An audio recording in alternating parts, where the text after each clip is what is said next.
Topology question. இது வந்து நம்ம வாட்ஸ்அப் சேனலில் போட்டிருந்த கொஸ்டின். இதில் ஒரு விஷயம் கவனிக்கும்போது என்னென்னா, பிலோ 20% தான் இந்த கொஸ்டினை வந்து கரெக்டான ஆன்சர் வந்து சூஸ் பண்ணியிருந்தாங்க. 20% கீழே தான். யூஸ்வலாக என்ன இருக்கும் அப்படின்னா, இந்த கொஸ்டினோட மீனிங் சொல்லிடுறேன். அதில் ஒரே ஒரு விஷயம், அந்த இடத்துல ஃபைனைட் அப்படின்னு இருக்கும். அது வந்து மோஸ்ட்லி எல்லா டெக்ஸ்ட் புக்லேயும் இருக்கும். அதனால் எல்லாரும் பார்த்துருப்பாங்க. அநேகமாக ஒருவேளை ஃபைனைட் அப்படின்னு போட்டிருந்தா மோர் தென் 50% வந்து அநேகமாக கரெக்டான ஆன்சர் சூஸ் பண்ணியிருப்பாங்க. பட் இங்கே வந்து இன்ஃபைனைட் அப்படின்னு இருக்கு. ஒருவேளை அதனால எதுவும் கரெக்டாக அண்டர்ஸ்டாண்ட் ஆகாமல் அல்லது கரெக்டாக ஆன்சரை யோசிக்க தெரியலையோ அப்படின்னு எனக்கு தோணுது. ஏன்னா அந்த கரெக்டான ஆன்சர் பர்சன்டேஜ் வந்து ரொம்ப மினிமமாக இருக்குது.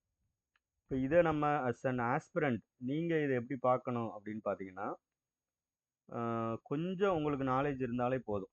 அதான் விஷயம். ஓரளவுக்கு, ரொம்ப வேணாம், கொஞ்சம் உங்களுக்கு நாலேஜ் இருந்தாலே நீங்கள் என்ன பண்ணிடலாம். கொஞ்சம் இந்த சென்ஸ் மற்றவங்களோட லைட்டாக லிட்டில் எக்ஸ்ட்ரா.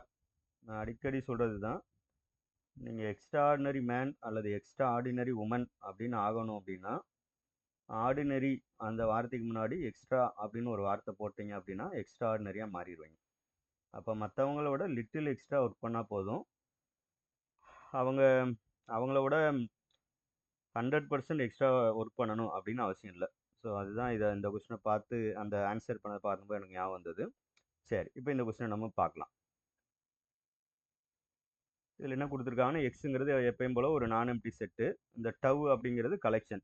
அந்த கலெக்ஷன் எப்படி இருக்கணும் அப்படின்னு கொடுத்துருக்காங்க. U belongs to P of X. P of எக்ஸ்னா பவர் செட் ஆஃப் எக்ஸ், அதாவது set of all subsets of X. அதான் இங்கே கொடுத்துருக்காங்க. சச் தட் இந்த நம்ம இஷ்டத்துக்கு யூ எடுக்கக்கூடாது. அதுக்கு ஒரு கண்டிஷன் கொடுத்துட்றாங்க. யூ வந்து ஒன்று எம்டியாக இருக்கணும், அல்லது எக்ஸ் டிஃப்ரென்ஸ் யூ. இந்த எக்ஸுங்கிற செட்லேருந்து யூவை வந்து எடுத்துடணும்.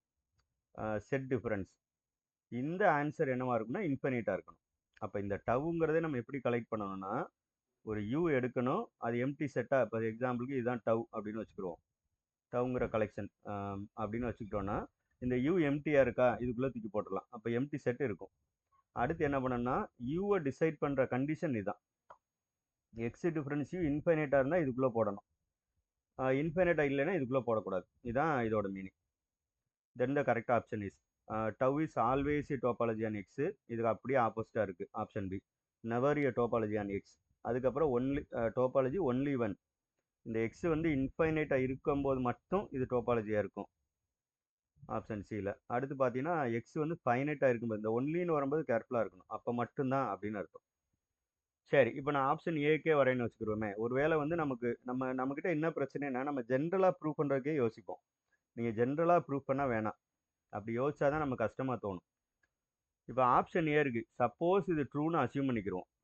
இந்த ஆப்ஷன் ட்ரூ அப்படின்னு அசியூம் பண்ணிக்கிறோம் இப்போதைக்கு. அப்போ அசியூம் பண்ணுனா டோபாலஜியோட டெஃபனிஷன் நமக்கு என்ன, இந்த கலெக்ஷனில் என்னென்னலாம் இருக்கணும் இல்லையா? முக்கியமாக என்ன இருக்கணும்? ஜென்ரலாக எக்ஸ் அண்ட் டவ் இருக்கணும் இல்லையா? நான் கூட எக்ஸை ரெண்டாவது சொல்லுவீங்கன்னு பார்த்தேன், நீங்கள் முதலே சொல்லிட்டீங்க. ரைட்டு. இது போக மற்றது இருக்கலாம் இல்லையா? அது இருக்கலாம், இல்லாமலும் இருக்கலாம். இப்படி இருக்குன்னு வச்சுக்கோங்க. இப்போ ஃபஸ்ட்டு இந்த எக்ஸ் இந்த கண்டிஷன் படி இதில் இருக்குமா அப்படின்னு பார்க்கணும்.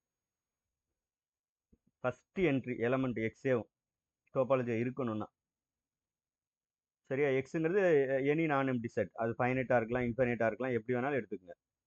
சரியா? எக்ஸுங்கிறது எனி நான் எம்டி செட்டுன்னு சொன்னேன். நல்ல ஓகேவா? நான் எம்டி செட்டாக தான் இருக்கணும் எடுக்கும்போதே. அப்போ இந்த கண்டிஷன் சாட்டிஸ்ஃபை ஆகாது. இதுதான் ஆக்சுவலாக யூ. இந்த எக்ஸுங்கிறதா இப்போ நான் என்ன எடுத்துக்கிறேன், யூன்னு எடுத்துக்கிறேன். ஏன்னா யூ வச்சு தானே கண்டிஷன் இருக்குது. அதனால take U equal to X. இந்த எக்ஸ் வந்து எம்டி கிடையாது இல்லையா? யூ எம்டி இல்லை. அப்போ அடுத்து இங்கே வரணும், எக்ஸ் டிஃபரன்ஸ் யூ கண்டுபிடிக்கணும். X difference U that is equal to X difference X. எக்ஸ்லேருந்து எக்ஸே எடுத்துகிட்டு என்ன வரும்? எம்டி செட் தான் வரும். எம்டி செட் வந்து எப்போவுமே ஃபைனைட், அதில் டவுட் இல்லைன்னு நினைக்கிறேன். சரியா? பட் எப்போவுமே இந்த நோட்ஸ் வந்து கிளியராக எழுதுங்க. நமக்கு என்ன வேணும், டவுவில் இருக்குன்னா இன்ஃபைனைட்டாக இருக்கணும். ஆனால் இது இன்ஃபைனைட் இல்லை, அதனால் ஃபைனைட்னு எழுதுறத விட விச் இஸ் நாட் இன்ஃபைனைட் அப்படி எழுதி பழகும். அது என்ன நமக்கு வேணுமோ அதே மாடல் எழுதுறது நல்லது. அப்போ இது இன்ஃபைனைட் கிடையாது. எது? X difference you. அப்போ இது இன்ஃபைனைட் கிடையாதுன்னா இந்த யூ வந்து எங்கே இருக்காது, டவுல இருக்காது. கரெக்டாக இந்த யூங்கிறது இங்கே என்னது, எக்ஸ். அப்போ எக்ஸ் டவுல இருக்காது. Does not belong to tau.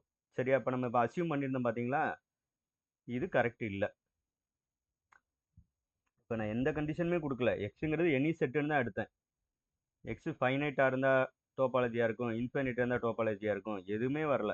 ஏன்னா எக்ஸே அங்கே இல்லை, ஹோல் செட்டே இல்லை. அப்போ ஆன்சர் ஆப்ஷன் பி. ஓகேவா? இதில் எதுவும் டவுட் இருக்கா பாருங்க. இவ்வளோதான் யோசிக்கணும். நம்ம ஜென்ரலாக வந்து 2 பக்கத்துக்கு எழுதுகிற தியரத்தோட ப்ரூஃப் மாதிரி யோசிக்கக்கூடாது. ஆன்சர் தெரியலையா, அசியூம் பண்ணிக்கிறணும். அசியூம் பண்ணிவிட்டு அதை வச்சு யோசிச்சு பார்க்க வேண்டியதான். சரியா? ஆக்சுவலாக அதனால தான் இந்த மாதிரி இன்ஃபைனைட் வச்சு எக்ஸாம்பிள் இல்லை. கோஃபைனைட் டோபாலஜின்னு ஒன்று இருக்கு இல்லையா, அதுக்கு ஆப்போசிட் மாதிரி இது. இதுக்கு ஒரு வேளை இப்படி இருந்திருந்தா இதுக்கு கோ இன்ஃபைனைட் அப்படின்னு வச்சுருந்துருக்கணும். அப்படி இல்லை. ரைட்? இப்போ இந்த கொஸ்டின் கிளியராக இருந்துக்குன்னு நினைக்கிறேன். இப்போ உங்களுக்கு ஒர்க் என்னென்னா, ஒரு ஹோம் ஒர்க், ஒரு ப்ராப்ளம். சரியா? என்னன்னா, இந்த கோஃபைனைட் மாதிரி இன்னொன்று பார்த்துப்போமே, அதுக்கு பேர் என்ன? கோஃபைனைட் கோ கவுண்டபிள் இல்லையா? கோ கவுண்டபிள். இப்போ இந்த வார்த்தையை நான் மாத்துறேன். அங்கே டெஃபனிஷன் எப்படி இருக்கும் அப்படின்னா, இதுல இந்த யூ வந்து எம்டியா இருக்கணும், அல்லது எக்ஸ் டிஃபரன்ஸ் யூ வந்து கவுண்டபிளா இருக்கணும். இந்த இன்ஃபைனைட்ங்கிற வார்த்தையை மட்டும் என்னன்னு மாத்தினா போதும்னா, கவுண்டபிள் மாத்தினா போதும். இப்போ நான் இப்படி கொஸ்டினை மாத்துறேன்னா, இந்த இடத்த X difference U is uncountable மாத்திடுறேன். கவுண்டபிள்னு போட்டிருந்தா அது ஆக்சுவலாக கோ கவுண்டபிள் டோபாலஜியாக வந்துடும். இப்போ நான் என்ன பண்ணுறேன்னா, அன்கவுண்டபிள் மாத்துறேன்.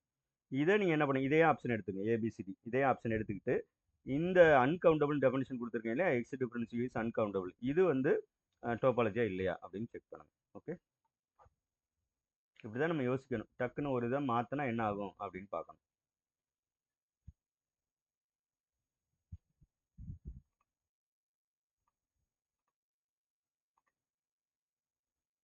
ஸோ உங்களுக்கு ஆன்சர் தெரிஞ்சிச்சு அப்படின்னா கமெண்ட் பண்ணுங்க.